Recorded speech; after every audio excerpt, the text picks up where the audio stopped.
When we were planning our month-long slow travel trip to Albania, we didn't really know what to expect. We did some research, and in the end, it turns out we got a few things right and a few things wrong. In this video, we're going to share 10 things we wish we knew for sure before coming to Albania.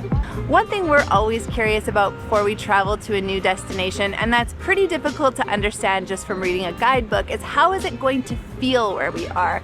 Are we going to feel comfortable? Are we going to feel safe? Is it going to be welcoming? Is it going to be just vibey? And what we can say about Albania so far is that it feels awesome to be here. We've been comfortable and we've felt safe everywhere we've been. We've wandered around and walked through many different parts of the cities, Tirana and Saranda, at all times of day, and we've just felt great everywhere we've been. It's easy to slide into a restaurant and just feel good there. And as far as tourists go, so far it's been very welcoming. Okay, one of the things we read about is that Albania is a cash-focused country. So we pretty much thought that when we came, everything was going to be a cash transaction and that cards wouldn't be as common. Turns out it's not quite right. It's about 50-50. We've had lots of opportunities to use our card. It's not just big hotels and big businesses. Small shops do accept cards in many cases, but it's always good to have cash on hand because sometimes the cards don't work, they don't accept cards, and cash is just the quickest way to make things happen. In terms of the currency conversion, it's actually really easy. It turns out it's about 100 lek to the euro. So if something costs 500 lek, that means it's going to be 5 euros, and then you can just quickly convert in your head to how much Canadian, for us, Canadian that is, or American, or whatever your home currency is. So it's pretty easy actually to use the currency. We thought it was going to be more difficult. It's not. Whenever you travel, it is super important to be able to communicate with the people around you. Unfortunately, we do not speak Albanian. However, when we got here, we were pleasantly surprised to find that English is very present in this country. We obviously don't expect that people in other countries will speak English when we visit them, and we always try to learn a few of the simple basic phrases wherever we go, but sometimes that's just not possible, or you get tripped up when you're having an interaction. We were delighted to find out that English is very, very present in Albania, and we had no trouble communicating with anybody here, even though we were led to believe it might be a little bit difficult. To be fair, we've only traveled to Saranda and Tirana in Albania so far, and those are two destinations that are pretty hot for tourists, so we can't speak to what other cities and other towns in the country are like. Just a quick reminder that we make authentic travel content for the over 40 crowd. If that's your vibe, hit subscribe. There are lots of things to do in Albania, but it's definitely not a bucket list country where you come and there's just a million sort of big sites and things to see.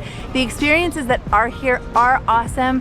For example, our day trip from Saranda to Butrint was one of the most amazing travel days we've probably ever had.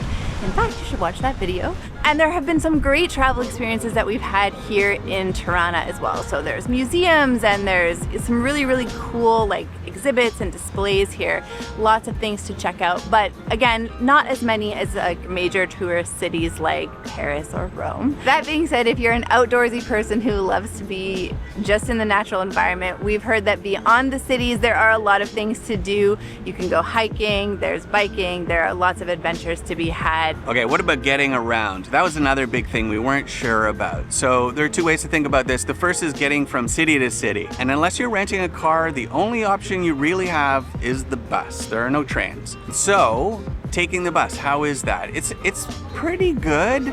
It's better than we thought it was going to be. It does work. So you will get to your destination. Our bus ride from Saranda to Tirana was 5 hours. It was kind of hot, but it wasn't that bad. We actually made it in relative comfort, and it was fairly inexpensive too, which is nice. One thing to note in terms of buying online, try Flixbus. That worked for us from going from Tirana to Ohrid in North Macedonia, and it seemed like everybody on the bus also bought tickets through Flixbus, so that's the one we would recommend using. It worked perfectly. In terms of within the city, there is a bus system here. It's quite easy to use. You just hop on any door and wait, and a conductor will come around, and it costs 40 lek to take your ride. It was easy to get around the city as well on the bus. No problems. Food is something that everybody wants to know about. What am I going to eat where I'm traveling? What are my new favorite dishes going to be? And we can say that we've definitely found a few favorites here in Albania. The food is homey. It's very rustic. It has a focus on meat, grilled dishes, and really sort of like just stews. The few things we found that we've really loved, and we've gone back to restaurants to have them multiple times. There's also a wide variety of pizza and like a real sort of Italian influence here, so it's easy to get pasta and all sorts of things like that.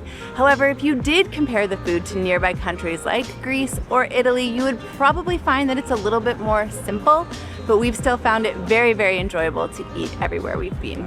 If you read an article or a blog about Albania or watch a video, it's 100% guaranteed they're going to talk about how cheap it is. We found that it is very affordable in Albania. That much is true. We don't feel like we're overspending, we're not blowing our budget, so that part is great, but it's not insanely cheap.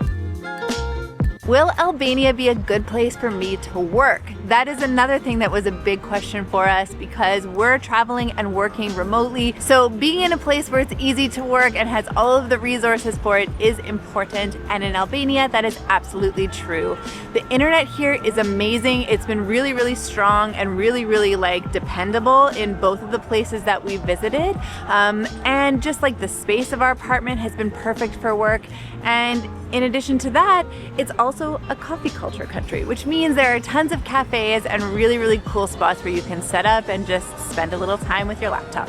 Smoking is definitely still part of the culture here in Albania and very normal from what we have seen. Whether you're in a coffee shop, a bar, a restaurant, out in the park, there will be people smoking, sometimes groups of them. It doesn't really bother us too much, but if you are somebody who's super sensitive to smoke, it's just something to be aware of before you come. So do we recommend Albania for over 40 independent travelers? Absolutely, 100%.